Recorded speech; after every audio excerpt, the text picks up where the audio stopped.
It's caucus day in Iowa, though, the first contest, not even close, of the 2020 presidential primary season. While Donald Trump is expected to cruise past his two challengers, the Democratic contest is far less certain. Adding to the uncertainty, the highly anticipated Des Moines Register poll. Iowa's marquee survey was shelved at the last minute after Pete Buttigieg may have been left off the list of candidates to choose from. That leaves the Emerson College poll, conducted from last Thursday through yesterday, as the final indicator of where things stand. And it is Senator Bernie Sanders who remains on top with 28%. Joe Biden places second with 21%. Pete Buttigieg and Senator Elizabeth Warren are in a statistical tie for third. Buttigieg 15%, Warren 14%. Despite today being the day, things are still a bit fluid. 34% of Democratic caucus goers say there is still a chance they could change their mind. However, Sanders appears to have the firmest footing. 74% of his supporters say they will definitely caucus for him. 69% of Buttigieg supporters say their minds are made up, followed by 68% of Warren supporters and 66% of Biden. So, John Heilemann, even though you haven't been out here as long as Jonathan Lemire, let's talk to you about those polls. The Des Moines Register poll didn't come out, obviously.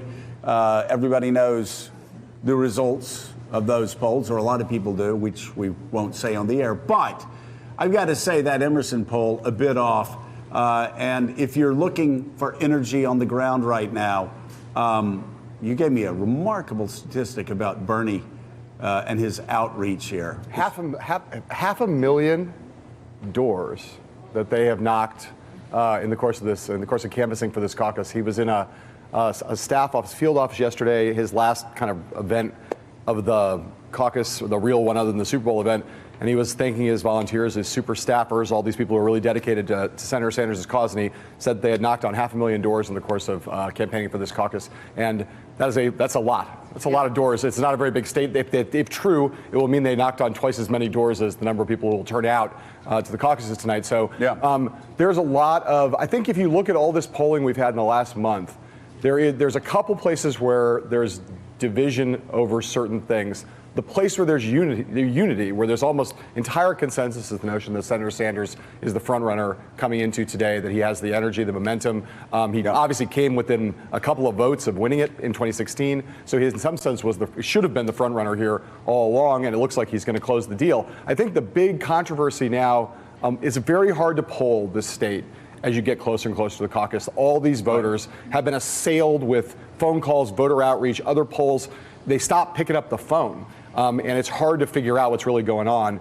The biggest question, I think, is does the electorate that turns out here tonight, is it a big, big electorate full of a lot of young people, or does it look a little bit more like normal caucuses where it's a little older electorate and maybe a little bit smaller, not small, because everybody assumes there's going to be a lot of people who turn out. And a world with a big, big, big young electorate is better for Bernie, Buttigieg, and Elizabeth Warren, and not so good for Joe Biden and Amy Klobuchar. A more traditional caucus electorate, better for Joe Biden and Amy Klobuchar. We'll see what happens. So, Willie,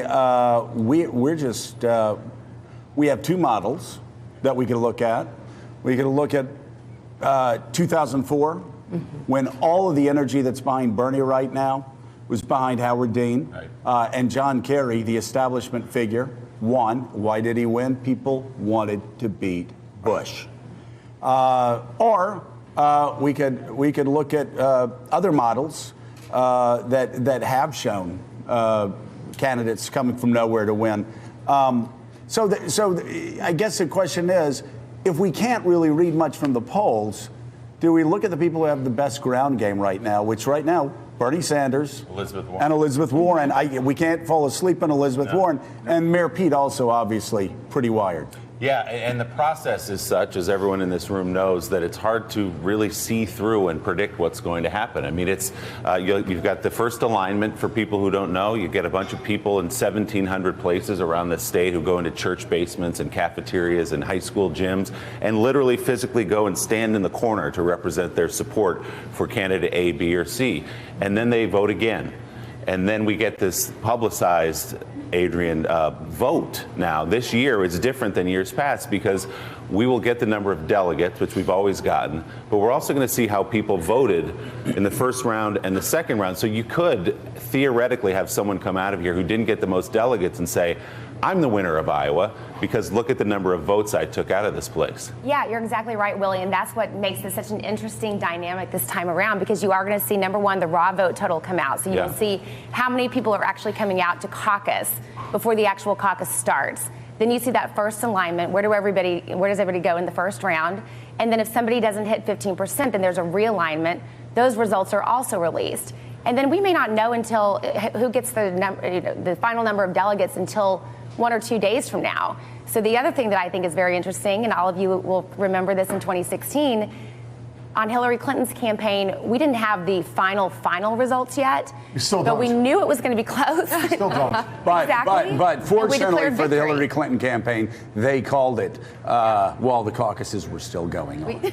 Okay, I kid a little bit, but they called it really quickly the next and then morning. We went off to New Hampshire and we called. Okay, it we're the out of day. here. Bye. Yeah, we're out of here. So, and we ended up winning by 2 delegates. We didn't know that night. So, what I think is also going to be fascinating to see tonight is, does anybody pull that same move? Does Bernie Sanders declare very early, even if he may not know? Does somebody else try to do that? And then secondly, you can also message this very effectively on a campaign. If you're Amy Klobuchar, for example, and you do very well in rural areas, and you see that raw vote total that you can apply to this, you can message that to say, hey, listen, maybe I didn't come out of here with the most delegates, but I did very well in parts of the state that we need to do well in order to win in 2020. Thanks for checking out MSNBC on YouTube, and make sure you subscribe to stay up to date on the day's biggest stories. And you can click on any of the videos around us to watch more from Morning Joe and MSNBC. Thanks so much for watching.